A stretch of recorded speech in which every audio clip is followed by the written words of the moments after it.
Company Amul એટલે કે ખેડા જિલ્લા સહકારી દૂધ ઉત્પાદક સંઘના નિયામક મંડળની ચૂંટણીનું પરિણામ જાહેર થઈ ચૂક્યું છે, જેમાં ભાજપની પેનલનો બહુમતી સાથે વિજય થયો છે।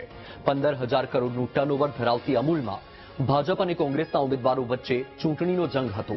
કુલ 12 બેઠકમાંથી ઠાસરા, વીરપુર, મહેમદાબાદ અને બાલાસિનોર સહિતની 4 બેઠક પર ભાજપે પહેલા જ જીત મેળવી લીધી હતી, જેથી 8 બ્લોક અને 1 વ્યક્તિગત બેઠક માટે મતદાન થયું હતું, જેમાં બોરસદ અને કપડવંજમાં કોંગ્રેસની જીત થઈ છે, તો બાકીની બેઠક પર ભાજપની જીત થઈ।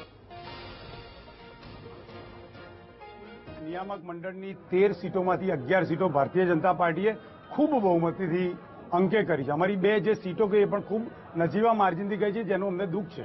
દેશના શ્રદ્ધેય વડાપ્રધાન નરેન્દ્રભાઈ મોદી સાહેબ વૈશ્વિક લોકપ્રિય નેતા જે પશુપાલકો અને ખેડૂતોના હિત માટે વિશ્વના તાકાતવાર દેશો સામે લડત આપી રહ્યા છે, તેની પર પશુપાલકોએ મોહર મારી છે।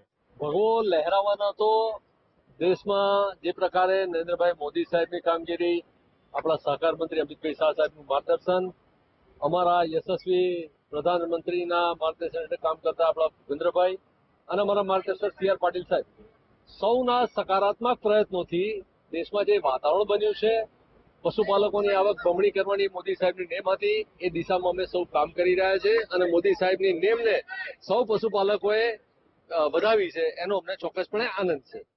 પરિણામ સારું આવ્યું છે અને 90% આવ્યું છે। 90%નું કારણ એટલે કે અમારો ગત વર્ષનો જે વહીવટ હતો મારા કાર્ડમાં, એ વહીવટમાં કોઈ પણ ખામી નથી।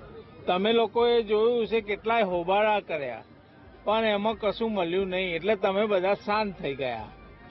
આજે પરિણામનું કારણ એક જ છે કે અમારું પ્રદેશ પાટીલ સાહેબથી લઈ અમિતભાઈ, નરેન્દ્રભાઈથી લઈ અને અમારા 2 જિલ્લાનું સંગઠનના પ્રમુખો સાથે અને બધા ધારાસભ્યો એકજૂથ થઈને, એક થઈને, નેક થઈને આ પરિણામ લાવવાનું પરિણામ છે।